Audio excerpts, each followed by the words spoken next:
ਦਰਸ਼ਕੋ break ਤੋਂ ਬਾਅਦ ਤੁਹਾਡਾ ਸਭ ਦਾ ਭਰਪੂਰ ਸਵਾਗਤ ਹੈ। ਸੋ ਵੀਅਰਸ ਹੁਣ ਆਪਾਂ ਆਪਣੇ ਪ੍ਰੋਗਰਾਮ ਨੂੰ ਹੋਰ ਅੱਗੇ ਵਧਾਉਂਦੇ ਹਾਂ ਅੱਜ ਦੇ ਦੂਸਰੇ ਅਹਿਮ ਇਸ਼ੂ ਦੇ ਨਾਲ ਕਿ ਕਿਸ ਤਰ੍ਹਾਂ ਅਮਰੀਕਾ, ਜਾਪਾਨ, ਆਸਟ੍ਰੇਲੀਆ ਤੇ ਭਾਰਤ ਜਿਹੜੇ ਕਿ ਹੁਣ ਕੁਆਡ ਗਰੁੱਪ ਦੇ ਮੈਂਬਰ ਹਨ, ਇਹਨਾਂ ਦੀ ਪਹਿਲੀ ਵਰਚੁਅਲ ਮੀਟਿੰਗ ਤੋਂ ਬਾਅਦ ਚੀਨ ਨੇ ਇੱਕ ਸਖਤ ਵਾਰਨਿੰਗ ਦਿੱਤੀ ਹੈ ਔਰ ਚੀਨ ਦਾ ਕਹਿਣਾ ਹੈ ਕਿ ਇਹ ਛੋਟੇ-ਛੋਟੇ ਸਾਜ਼ਿਸ਼ੀ ਗਰੁੱਪ ਇੰਟਰਨੈਸ਼ਨਲ ਆਰਡਰ ਨੂੰ ਤਬਾਹ ਕਰਨ ਦੇ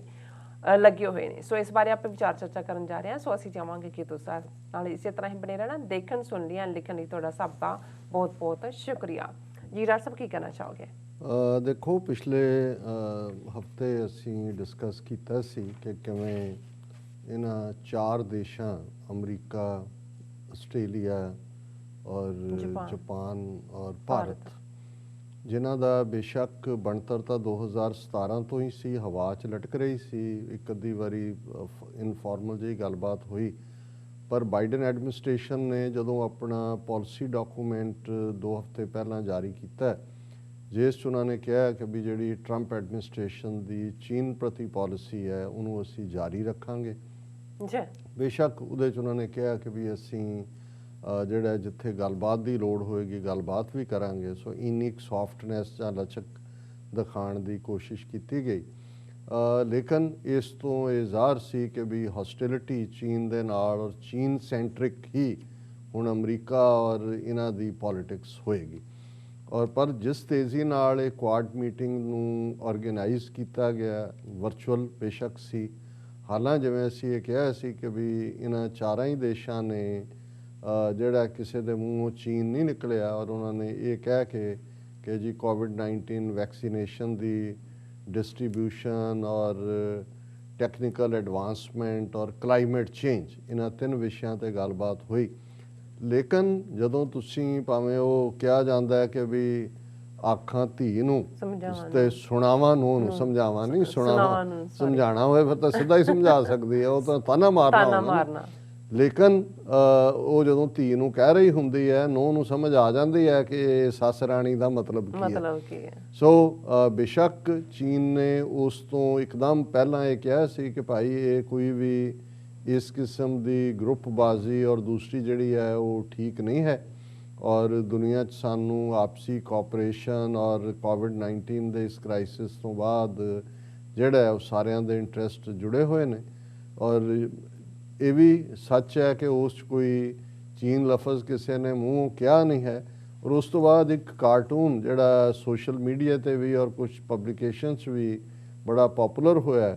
ਕਿ ਵੀ ਇਹ ਚਾਰੋਂ ਹੀ ਜਿਹੜੇ ਨੇ ਅਮਰੀਕਾ, ਭਾਰਤ, ਆਸਟ੍ਰੇਲੀਆ ਔਰ ਜਾਪਾਨ, ਇਹ ਇਵੇਂ ਚੂਹੇ ਬਣੇ ਹੋਏ ਨੇ ਔਰ ਚੂਹਿਆਂ ਦੇ ਕੋਲ ਵਿਚਕਾਰ ਜੇ ਇੱਕ ਘੰਟੀ ਰੱਖੀ ਹੋਈ ਹੈ, ਚੀਨ ਇੱਕ ਬਿੱਲੀ ਦੀ ਤਰ੍ਹਾਂ ਐਂ ਕਰਕੇ ਵਿੱਚ ਬੈਠੀ ਹੈ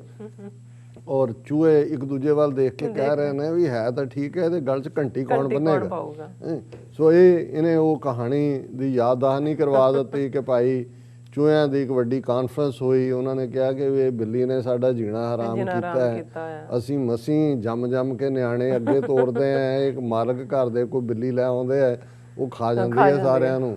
ਔਰ ਕੋਈ ਨਾ ਕੋਈ ਉਹਦਾ ਪ੍ਰਬੰਧ ਕੀਤਾ ਜਾਏ। ਫਿਰ ਉਹ ਕਾਨਫਰੰਸ ਦੇ ਵਿੱਚ ਬਹੁਤ ਸੀਰੀਅਸ ਵਿਚਾਰ ਹੋਏ। ਉਹਨਾਂ ਨੇ ਕਿਹਾ ਜੀ ਗੱਲ ਤਾਂ ਇਹ ਹੈ ਵੀ ਇਹ ਤਾਂ ਨਹੀਂ ਹੈ ਵੀ ਸਾਨੂੰ ਦੌੜਨਾ ਨਹੀਂ ਆਉਂਦਾ, ਪਰ ਬਿੱਲੀ ਝਪਟਦੀ ਇੰਨੀ ਤੇਜ਼ੀ ਨਾਲ ਹੈ ਕਿ ਵੀ ਪਤਾ ਨਹੀਂ ਲੱਗਦਾ। ਉਹਨਾਂ ਨੇ ਫਿਰ ਤਜਵੀਜ਼ ਕੀਤਾ, ਉਹਨਾਂ ਨੇ ਕਿਹਾ ਜੀ ਇਵੇਂ ਕੀਤਾ ਜਾਏ ਕਿ ਵੀ ਬਿੱਲੀ ਦੇ ਗਲੇ 'ਚ ਘੰਟੀ ਬੰਨ੍ਹ ਦਈ ਹੈ ਤਾਂ ਕਿ ਚਲੋ ਇੱਕ ਝਪਟੇ ਦੇ ਵਿੱਚ ਤਾਂ ਖਾ ਜਾਏ ਭਾਵੇਂ ਇੱਕ ਅੱਧੇ ਨੂੰ, ਪਰ ਜਿਵੇਂ ਉਹ ਖਾ ਜਾਂਦੀ ਹੈ ਸਾਰਿਆਂ ਨੂੰ, ਉਹ ਘੰਟੀ ਵੱਜੇਗੀ, ਅਸੀਂ ਸਾਰੇ ਆਪਣੀਆਂ ਵੜ ਜਾਵਾਂਗੇ ਖੁੱਡਾਂ 'ਚ ਜਾ ਕੇ। ਔਰ ਬਿਲਕੁਲ ਉਹਦੇ 'ਤੇ ਤਾੜੀਆਂ ਵੱਜੀਆਂ, ਪੂਰਾ ਉਹਦੇ 'ਤੇ ਹੋ ਗਿਆ, ਮਤਾ ਪਾਸ ਹੋ ਗਿਆ। ਫਿਰ ਅੱਗੋਂ ਅਸੀਂ ਵੀ ਇੰਪਲੀਮੈਂਟ ਕਰਨ ਨੂੰ ਕਹਿੰਦੇ ਵੀ ਹੁਣ ਬਿੱਲੀ ਦੇ ਗਲੇ 'ਚ ਘੰਟੀ ਬੰਨੇਗਾ ਕੌਣ, ਤੇ ਚੂਹੇ ਸਾਰੇ ਜਿਹੜੇ ਨੇ ਫਿਰ ਉਹਨੂੰ ਖੁਰਕ ਹੋਣ ਲੱਗ ਗਏ, ਕੋਈ ਇੱਧਰ ਨਿਕਲ ਗਿਆ, ਕੋਈ ਇੱਧਰ ਨਿਕਲ ਗਿਆ,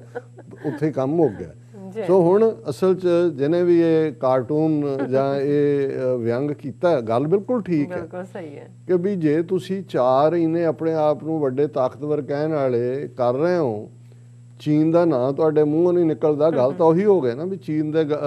ਬਿੱਲੀ ਦੇ ਗਲ 'ਚ ਟੱਲੀ ਕੌਣ ਬੰਨੇਗਾ, ਕਿ ਚੈਲੰਜ ਕੌਣ ਕਰੇਗਾ। ਜਿਵੇਂ ਅਸੀਂ ਕਿਹਾ ਸੀ ਕਿ ਭਾਈ ਆਸਟ੍ਰੇਲੀਆ ਦੀ 65-70% ਐਕਸਪੋਰਟ ਉਹਨਾਂ ਦੀਆਂ ਵਾਈਨਸ, ਉਹਨਾਂ ਦੀਆਂ ਸਾਰੀਆਂ ਚੀਨ, ਉਹਨਾਂ ਦੀ ਇਕੋਨਮੀ ਉੱਥੇ ਖੜੀ ਹੈ। ਜਾਪਾਨ ਜਿਹਨੇ ਬਹੁਤ ਜ਼ੁਲਮ ਕੀਤੇ ਹੋਏ ਨੇ ਚੀਨ 'ਚ, ਔਰ ਬੇਸ਼ੱਕ ਆਸਟ੍ਰੇਲੀਆ ਨੂੰ ਤਾਂ ਬ੍ਰਿਟਿਸ਼ ਲਾਈਨ ਦੇ ਨਾਲ ਜੋੜ ਕੇ ਦੇਖਦੇ ਨੇ ਚੀਨ ਨੇ, ਔਰ ਭਾਰਤ ਨੂੰ ਵੀ ਉਹ ਦੇਖਦੇ ਨੇ ਵੀ ਐਵੇਂ ਹੱਥ ਠੋਕੇ ਬਣੇ ਹੋਏ ਨੇ। ਪਰ ਜਾਪਾਨ ਦੇ ਨਾਲ ਉਹਨਾਂ ਦੀ ਜਿਹਨੂੰ ਤੁਸੀਂ ਸਾਈਕੋਲੋਜੀਕਲ ਹੌਸਟਿਲਿਟੀ ਹੁੰਦੀ ਹੈ, ਕਿਉਂਕਿ ਜਾਪਾਨੀਆਂ ਨੇ ਹਿਸਟਰੀ 'ਚ ਵੀ ਪਹਿਲਾਂ ਵੀ, ਲੇਕਿਨ ਖ਼ਾਸ ਤੌਰ 'ਤੇ 20ਵੀਂ ਸਦੀ ਦੇ ਵਿੱਚ ਜਿਵੇਂ ਜੈਪਨੀਜ਼ ਇੰਪੀਰੀਅਲਿਜ਼ਮ ਚੀਨ ਦੇ ਵਿੱਚ ਫੈਲਿਆ, ਜਿਵੇਂ ਇਹਨਾਂ ਨੇ ਜ਼ੁਲਮ ਕੀਤੇ, ਔਰ 1930ਵਿਆਂ 'ਚ ਜਦੋਂ ਇਹਨਾਂ ਨੇ ਉਸ ਵੇਲੇ ਜਿਹੜੀ ਚੀਨ ਦੀ ਕੈਪੀਟਲ ਸੀ ਨੈਨਕਿੰਗ, ਉਸ ਦੇ ਉੱਤੇ ਧਾਵਾ ਬੋਲਿਆ ਜਾਪਾਨੀਆਂ ਨੇ, ਔਰ ਜਿੰਨੇ ਜ਼ੁਲਮ ਉੱਥੇ ਕੀਤੇ ਉਹਦੇ ਉੱਤੇ ਤਾਂ ਰੇਪ ਆਫ ਨੈਨਕਿੰਗ ਫਿਲਮਾਂ ਬਣੀਆਂ ਹੋਈਆਂ ਨੇ, ਲਿਖਤਾਂ ਨੇ ਕਿ ਭਾਈ ਲੱਖਾਂ ਜਾਪਾਨੀ ਜਿਹੜੇ ਫੌਜੀ ਸੀ ਉਹਨਾਂ ਨੇ ਲੱਖਾਂ ਚੀਨੀ ਔਰਤਾਂ ਦੀ ਬੇਹੁਰਮਤੀ ਕੀਤੀ। ਸੋ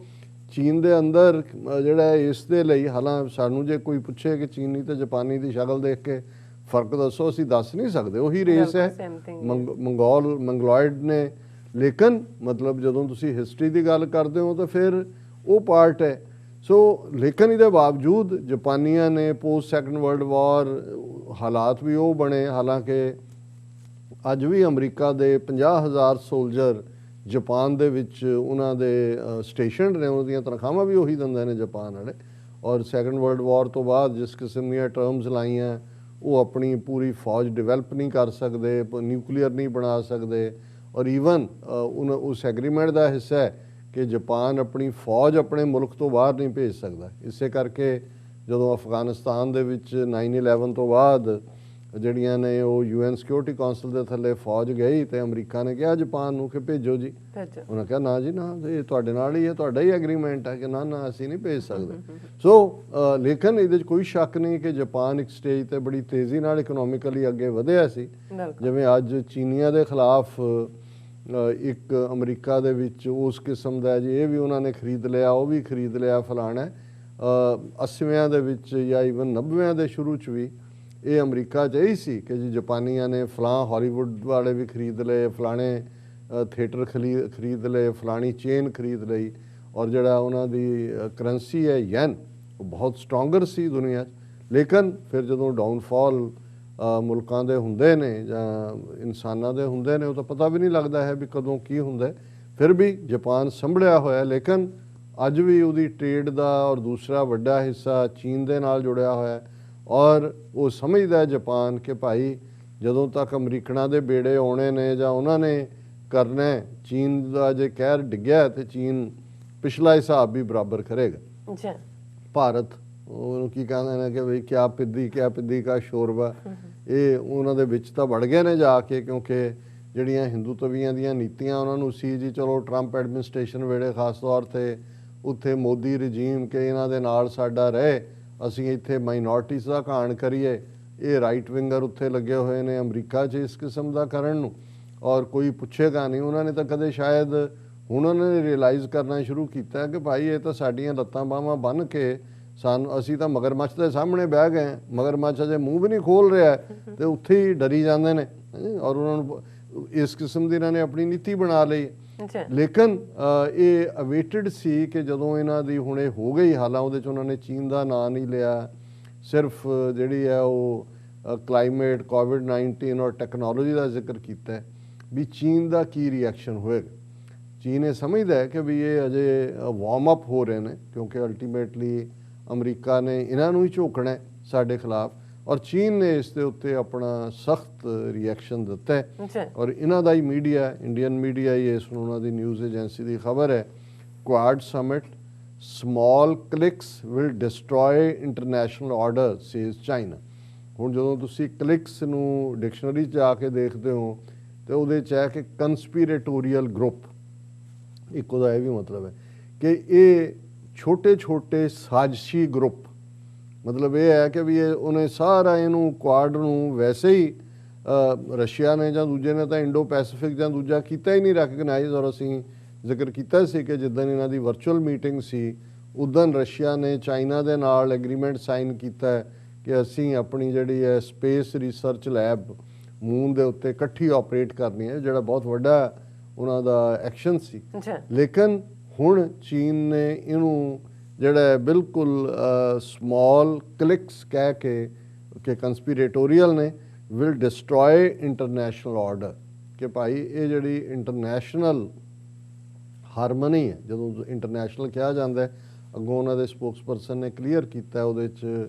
UN के थले और इंटरनैशनल ट्रीटीज़ इंटरनैशनल लॉ, उन्होंने कहा भी ये निके निके साजिशी ग्रुप खड़े करके तुसी उस सारे जिहड़ा ऑर्डर है इंटरनैशनल उन्होंने डिस्ट्रॉय कर रहे हो। और ये उहदे च उन्होंने कहा कि इस दे उत्ते उन्होंने US सैकटरी ऑफ डिफेंस हुण, क्योंकि गल इन्नी नहीं है भी क्वाड मीटिंग होके सारे घरों घर ही आ गए,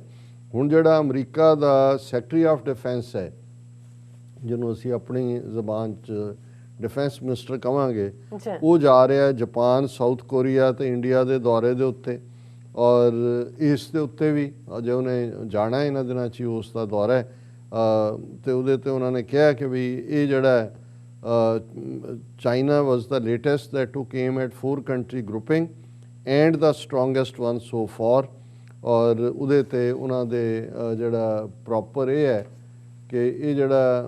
इनू चाइना थ्रैट बना के जिवें हाइप किया गया है, डिस्कॉर्ड पैदा किया जा रहा है regional countries,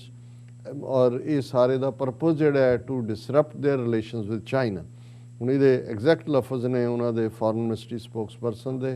however their actions running counter to the trend of the times of peace, development and cooperation and the common aspirations of the countries and peoples in the region will not be welcomed or succeed। उन्होंने कहा भी इस खिते दे लोकां दियां जड़ियां लोड़ां ने, जिहड़े कि अमन चाहुंदे ने, विकास चाहुंदे ने, एक दूजे नाल सहयोग चाहुंदे ने, उस दे बिल्कुल बरक्स है, उस दे बिल्कुल उल्ट है, और ये कामयाब इहदे च नहीं होणगे, लोग इहनूं वेलकम नहीं करनगे। Exchanges and cooperation between countries should help expand mutual understanding and trust instead of targeting और harming the interest of the third parties. कि ये जिहड़े एक्सचेंज या कोऑपरेशनस ने, इन्हां दा मकसद ये होना चाहिए है कि मुल्कां दे विचाले आपसी अंडरस्टैंडिंग होए, इतबार होए, पर ये जिस अंदाज दे विच कर रहे हैं, ये तीसरी धिर दे हितां नूं, उस दे इंटरस्ट नूं हार्म कर रहे हैं। और मिस्टर जाओ जिहड़ा उन्हां दा स्पोक्सपर्सन है फॉरेन मिनिस्ट्री दा, उन्हें फिर सीधा अमरीका दे उत्ते भी जिहड़ा निशाना साधे, उन्होंने कहा certain countries should shake of their cold war mentality and ideological prejudice, refrain from forming closed and exclusive small circles, and do more things that are conducive to solidarity and cooperation among the regional countries and regional peace and stability। उन्होंने कहा भी तुसी ये अमरीका नूं सिद्धा है कि तुसी जिहड़ी कोल्ड वॉर मैंटेलिटी है, जो कि अमरीका दे विच ये हुंदा सी कम्युनिस्ट कम्युनिस्ट कम्युनिस्ट आ गए, सराणे दे थल्ले आ गए, मंजे दे थल्ले वड़ गए, दूजे तीजे, इत्थे एक अमरीका दा सैनेटर हुंदा सी मैकार्थी अजे भी, और इन्नी की हेटेड उस जमाने च कम्युनिस्टां दे नां थल्ले हॉलीवुड दे स्टार, यूनीवर्सिटियां दे प्रोफैसर दूजे तीजे चुक के अंदर दिते सी। 50s दे विच सी वो मैकार्थी ईरा जिहड़ा सी, उहनूं कहंदे ही जिहड़ी वो इन्नी की हेटेड सी, उहनूं मैकार्थीज़म कहंदे सी कि भाई हर थां ते उहनां नूं हर चीज़ कामरेड नज़र आंदा सी। सो ये सी वो कोल्ड वॉर मैंटेलिटी जिहदा जिक्र मिस्टर जॉ ने किया। उन्होंने कहा भी ये अजे निकले नहीं है उस मैंटेलिटी चों, और इन्हां दा जिहड़ा आइडियोलॉजिकल प्रेजुडिस है, और ये रिफ्रेन करो, ये जिहड़े छोटे छोटे तुसी कंस्पीरेटोरीअल ग्रुप बना रहे हो। और नाल दी नाल जदों उन्होंने पुछया गया कि भी US secretary of defence Lloyd Austin अपने जापान, साउथ कोरिया, इंडिया की ट्रिप ते ने इस हफ्ते, और कि ये क्रेडिबल डेटरेंस अगेंस्ट चाइना बनाने लई है, तो उन्होंने स्पोक्समैन ने कहा कि China has always firmly upheld the US centred international systems and the international order. We champion is the one based on international law, not the one defined by individual countries to maintain their hegemony. कि भी China ने पहले दिन तो जिहड़ा UN centred United Nations का जिहड़ा develop किया है इंटरनेशनल सिस्टम है, जिहड़ा इंटरनेशनल ऑर्डर उहदे थल्ले है, जिहड़ा इंटरनेशनल लॉ की इजाजत चाहता है, असीं उस नूं फॉलो करते हैं। उन्हां किसी एक देश नूं नहीं जिहड़ा कि दूसरिਆਂ ते गलबा रखण दे लई अपनी जिहड़ी नीतियां ने दूसरिਆਂ ते लागू करना चाहता है। और फिर उन्हें कंटिन्यू रखा मिस्टर जॉन ने कहा in the era of globalization, forming enclosed small cliques with ideology as the yardstick is the sure way to destroy the international order, and after all is unpopular and will end in total failure. ਹੁਣ ਇਹਦੇ 'ਚ ਇੱਕ ਬੜੀ important ਗੱਲ mister John ਨੇ ਕਹੀ, ਉਹਨੇ ਕਿਹਾ ਜੀ ਇਹ ਆਈਡੀਓਲੋਜੀਕਲ ਡਿਫਰੈਂਸ ਦੇ ਥੱਲੇ ਤੁਸੀਂ ਇਹ ਕੰਸਪੀਰੇਟਿਵ ਗਰੁੱਪ ਬਣਾ ਰਹੇ ਹੋ। ਹੁਣ ਜਦੋਂ ਇਹਨਾਂ ਨੇ ਬਣਾਇਆ ਕਿ ਜੀ ਅਮਰੀਕਾ, ਇੰਡੀਆ, ਜਾਪਾਨ ਔਰ ਆਸਟ੍ਰੇਲੀਆ ਕਿ ਜੀ ਅਸੀਂ ਡੈਮੋਕਰੇਸੀਜ਼ ਹੈ, ਹੁਣ ਉਹੀ ਤੁਹਾਡੇ ਔਰ ਮੈਂ ਕੱਲ੍ਹ ਆਪਣੇ ਐਡਰੈਸ ਦੇ ਵਿੱਚ ਜਿਹਦੇ 'ਚ ਉਹਨਾਂ ਦੇ ਮੇਅਰ ਬੈਠੇ ਸੀ ਇਹ ਕਿਹਾ, ਮੈਂ ਕਿਹਾ ਇਹ ਤੁਸੀਂ ਜਿਹੜੀ ਨੀਤੀ ਇੰਡੀਆ ਬਾਰੇ ਲਿਜਾ ਰਹੇ ਹੋ ਇਹ ਠੀਕ ਨਹੀਂ ਹੈ, ਠੀਕ ਨਹੀਂ ਹੈ ਕਿ ਵੀ ਤੁਹਾਡਾ ਫਰੀडम ਹਾਊਸ ਤੁਹਾਡਾ ਹੈ ਜਿਹੜਾ ਕਹਿ ਰਿਹਾ ਵੀ ਪਾਰਸ਼ਲ ਫਰੀ ਮੁਲਕ ਹੈ, ਵੀ ਉਹ ਤਾਂ ਨਾਜ਼ੀਆਂ ਦੀ politics, one nation, one race, one leader, one people follow ਕਰ ਰਹੇ ਨੇ, ਹਿੰਦੂ ਹਿੰਦੁਸਤਾਨ। ਤੁਸੀਂ ਕਹੀ ਜਾਓ ਜੀ ਅਸੀਂ ਇਹ ਡੈਮੋਕਰੇਸੀਜ਼ ਦਾ ਅਲਾਇੰਸ ਬਣਾ ਰਹੇ ਕਿ ਵੀ ਤੁਸੀਂ ਇਹ ਬਹੁਤ ਵੱਡੀ ਗਲਤੀ ਕਰ ਰਹੇ ਹੋ। ਔਰ ਅੱਜ ਜਦੋਂ ਪ੍ਰੋਗਰਾਮ ਚੱਲੇਗਾ 9:30 ਤੋਂ 10:15 ਤੱਕ ਜਿਹੜਾ ਉਹ 9:30 ਤੋਂ 11:45 ਆਲਮੋਸਟ ਸਵਾ ਘੰਟੇ ਦਾ, ਉਸ ਦੇ ਵਿੱਚ ਉਹ ਸਪੀਚ ਹੈ ਔਰ ਉਹ ਅੰਗਰੇਜ਼ੀ 'ਚ ਐਡਰੈਸ ਕਰਦੇ ਆ, ਉਹਨਾਂ ਨੂੰ ਵੀ ਮੈਂ ਐਡਰੈਸ ਕਰਕੇ ਕਹੀ ਕਿ ਤੁਹਾਡੀ ਲਾਈਨ ਠੀਕ ਨਹੀਂ ਹੈ ਔਰ ਇੰਡੀਆ ਕੋਈ ਡੈਮੋਕਰੇਸੀ ਨਹੀਂ ਹੈ, ਇਹ ਬਿਲਕੁਲ ਨਾਜ਼ੀ ਕਰੇਸੀ ਹੈ ਉਸ ਲਾਈਨ। ਔਰ ਇਹੀ ਗੱਲ ਉਹਨਾਂ ਨੇ ਚਾਈਨਾ ਨੇ ਰਿਮਾਈਂਡ ਕਰਾਈ ਕਿ ਵੀ ਤੁਸੀਂ ਆਈਡੀਓਲੋਜੀਕਲ ਡਿਫਰੈਂਸ ਦੇ ਥੱਲੇ ਇਹ ਕਹਿ ਕੇ ਉਸ ਮੈਂਟੈਲਿਟੀ ਦੇ ਵਿੱਚ ਲਿਜਾ ਰਹੇ ਹੋ। ਔਰ ਉਹਨਾਂ ਨੇ ਕਿਹਾ ਕਿ ਵੀ ਇਹ ਦਾ US should treat China and China-US relations in a right mentality and in an objective and rational manner, stop interfering in China's internal affairs and work with China to focus on cooperation, manage differences and place China-US relations back on the track of healthy and stable development. ਕਿ ਇਹ ਤੁਹਾਡਾ ਕੰਮ ਠੀਕ ਨਹੀਂ ਹੈ, ਸਾਡੇ ਨਾਲ ਬਰਾਬਰ ਦੇ ਉੱਤੇ ਆ ਕੇ ਗੱਲ ਕਰੋ, ਠੀਕ ਮਾਨਸਿਕਤਾ ਆਪਣੀ ਜ਼ਹਿਨੀ ਪਹਿਲਾਂ ਤਵਾਜ਼ਨ ਨੂੰ ਠੀਕ ਕਰੋ, ਰੈਸ਼ਨਲ ਮੈਨਰ ਰਹੋ, ਸਾਡੇ ਅੰਦਰੂਨੀ ਮਾਮਲੇ ਦਖਲਅੰਦਾਜ਼ੀ ਨਾ ਕਰੋ ਔਰ ਇਸ ਗੱਲ ਦੇ ਉੱਤੇ ਫੋਕਸ ਰੱਖੋ ਕਿ ਵੀ ਅਸੀਂ ਕਿਵੇਂ ਆਪਣੇ ਜਿਹੜੇ ਡਿਫਰੈਂਸਿਸ ਨੇ ਮਤਭੇਦ ਦੂਰ ਕਰਨੇ ਨੇ। ਔਰ ਇਹੀ ਇੱਕ ਤਰੀਕਾ ਹੋਏਗਾ ਚੀਨ ਔਰ ਅਮਰੀਕਾ ਦੀ ਰਿਲੇਸ਼ਨਸ਼ਿਪ ਨੂੰ ਠੀਕ ਜਿਹੜਾ ਹੈ ਉਹ ਪਟੜੀ ਤੇ ਚਾੜਨ ਦਾ। ਪਰ ਜੋ ਜਿਹੀਆਂ ਇਹਨਾਂ ਦੀਆਂ ਅਮਰੀਕਾ ਦੀਆਂ ਨੀਤੀਆਂ ਲੱਗਦੀਆਂ, ਕਿਉਂਕਿ ਇੱਧਰ ਇਹ ਚੱਲ ਰਿਹਾ ਸੀ ਤੇ ਇੱਧਰ ਜਿਹੜਾ ਉਹਨਾਂ ਦਾ ਬਾਈਡਨ ਐਡਮਿਨਿਸਟ੍ਰੇਸ਼ਨ ਦਾ ਸਪੋਕਸਪਰਸਨ ਸੀ ਸਟੇਟ ਡਿਪਾਰਟਮੈਂਟ ਦਾ ਮਿਸਟਰ ਨੈਡ ਪ੍ਰਾਈਸ, ਉਹ ਕਹਿ ਰਿਹਾ ਸੀ Chinese government should have no role in succession process of Dalai Lama. ਔਰ ਉਹ ਕਹਿੰਦੇ ਜੀ ਕਿਉਂਕਿ ਹੁਣ ਇਹ 14ਵਾਂ ਦਲਾਈ ਲਾਮਾ ਇਹਦਾ ਅਗਲਾ ਬਣਨਾ। ਉਹਨੇ ਚੀਨ ਨੂੰ ਵਾਰਨ ਕੀਤਾ ਸਟੇਟ ਡਿਪਾਰਟਮੈਂਟ ਨੇ ਕਿ ਜਿਵੇਂ ਤੁਸੀਂ 25 ਸਾਲ ਪਹਿਲਾਂ ਪੰਚਮ ਲਾਮਾ ਬਣਾਉਣ ਦੇ ਵੇਲੇ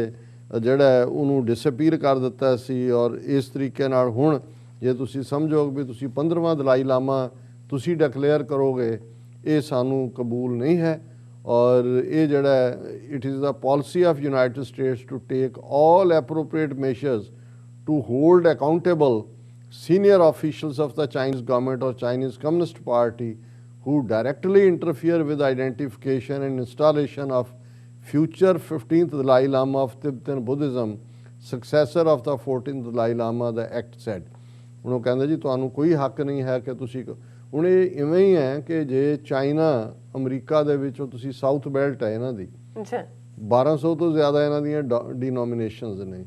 ਉਹਨਾਂ ਦਾ ਆਪਣੇ ਜਿਹੜਾ ਡਾਇਓਸੀਜ਼ ਆਪਣਾ ਬੈਪਟਿਸਟ ਚਰਚ ਔਰ ਦੂਜੇ ਉਹਨਾਂ ਦਾ ਸਾਰਾ ਨੈਟਵਰਕ ਹੈ। ਕੈਥੋਲਿਕਸ ਦਾ ਪੋਪ ਜਿਹੜਾ ਉਹ ਫਾਈਨਲ ਅਥਾਰਟੀ ਹੈ, ਪਰ ਉਹਨਾਂ ਦੀ ਇੱਕ ਆਪਣੀ ਕਾਰਡੀਨਲ ਨੇ ਔਰ ਉਹਨਾਂ ਦੀ ਇੱਕ ਪ੍ਰੋਸੈਸ ਹੈ। ਹੁਣ ਜੇ ਚਾਈਨਾ ਇਵੇਂ ਹੀ ਹੈ ਕਿ ਚਾਈਨਾ ਅਮਰੀਕਾ ਜਾਂ ਜਿਹੜੀਆਂ ਕੈਥੋਲਿਕ ਕੰਟਰੀਜ਼ ਨੇ ਮੈਕਸੀਕੋ ਹੋਏ ਜਾਂ ਉਹਨਾਂ ਨੂੰ ਕਹੇ ਜੀ ਤੁਸੀਂ ਕਿਹਨੂੰ ਪੋਪ ਬਣਾਉਣਾ, ਅਸੀਂ ਦੱਸਾਂਗੇ ਕਿ ਬਈ ਤੁਸੀਂ ਕਿਵੇਂ ਕਰਨਾ। ਜਾਂ ਇੱਥੇ ਸਾਊਦਰਨ ਚਰਚ ਨੂੰ ਕਹਿਣ ਤੁਹਾਡਾ ਕੀ ਲਾਗਾ ਦੇਗਾ ਦਲਾਈ ਲਾਮੇ ਦਾ ਜਾਂ ਉਹਨਾਂ ਦਾ ਆਪਣਾ ਉਹਨਾਂ ਦੇ ਨਾਲ ਹੁੰਦਾ, ਉਹ ਉਹਨਾਂ ਨੂੰ ਕਿਵੇਂ ਮਨਾਉਂਦੇ ਨੇ ਜਾਂ ਕੀ ਉਹਨਾਂ ਦੀ ਡੀਲ ਹੁੰਦੀ ਹੈ। ਪਰ ਜੇ ਤੁਸੀਂ ਇਹੀ ਨਹੀਂ ਕਿ ਚਾਈਨਾ ਦੇ ਮਾਮਲੇ ਜਦੋਂ ਕਿ ਤਿੱਬਤ ਨੂੰ ਜਿਹੜਾ ਉਹ ਜਦੋਂ ਵਨ ਚਾਈਨਾ ਪਾਲਿਸੀ ਮੰਨੀ ਅਮਰੀਕਾ ਨੇ, ਉਦੋਂ ਹੀ ਚਾਈਨਾ ਔਰ ਅਮਰੀਕਾ ਦੇ ਸੰਬੰਧ ਜੁੜੇ ਨਿਕਸਨ ਈਰਾ 'ਚ। ਭਾਰਤ ਦੇ ਨਾਲ ਵਾਜਪਾਈ ਦੇ ਵੇਲੇ ਇਹਨਾਂ ਦੀ ਡੀਲ ਹੋਈ ਕਿ ਭਾਈ ਤਿੱਬਤ ਚੀਨ ਦਾ ਹਿੱਸਾ ਹੈ, ਤੇ ਜੇ ਹੁਣ ਤਿੱਬਤ ਚੀਨ ਦਾ ਹਿੱਸਾ ਹੈ, 14 ਸਾਲਾਂ ਦੇ ਮੁੰਡੇ ਦਲਾਈ ਲਾਮੇ ਨੂੰ ਤੁਹਾਡੀ CIA ਔਰ ਇੰਟੈਲੀਜੈਂਸ ਬਿਊਰੋ ਕੱਢ ਕੇ ਉੱਥੋਂ ਲਿਆਂਦੀ ਹੈ, ਧਰਮਸ਼ਾਲਾ 'ਚ ਬਿਠਾ ਕੇ ਉਹਨੂੰ ਤੁਸੀਂ ਸਾਜ਼ਿਸ਼ ਕਰਦੇ ਹੋ ਲਗਾਤਾਰ, ਗਵਰਨਮੈਂਟ ਇਨ ਐਗਜ਼ਾਈਲ ਬਣਾਈ ਹੈ, ਉਹਨੂੰ ਤੁਸੀਂ ਨੋਬਲ ਪ੍ਰਾਈਜ਼ ਦਿੱਤਾ ਹੈ। ਔਰ ਇਹ ਜਾਂਦੇ ਜਾਂਦੇ ਟਰੰਪ ਐਡਮਿਨਿਸਟ੍ਰੇਸ਼ਨ ਨੇ ਜਿਹੜਾ ਇੱਕ ਫੈਸਲਾ ਲਿਆ ਸੀ ਕਿ ਜੀ ਅਸੀਂ for establishing a US consulate in Tibet and building an international coalition to ensure that next Dalai Lama is appointed solely by Tibetan Buddhist community without China's ਇਹ ਟਰੰਪ ਐਡਮਿਨਿਸਟ੍ਰੇਸ਼ਨ ਨੇ ਵੀ ਲਾਈਨ ਲਈ ਕਿ ਜੀ ਅਮਰੀਕਾ ਜਿਹੜਾ ਹੈ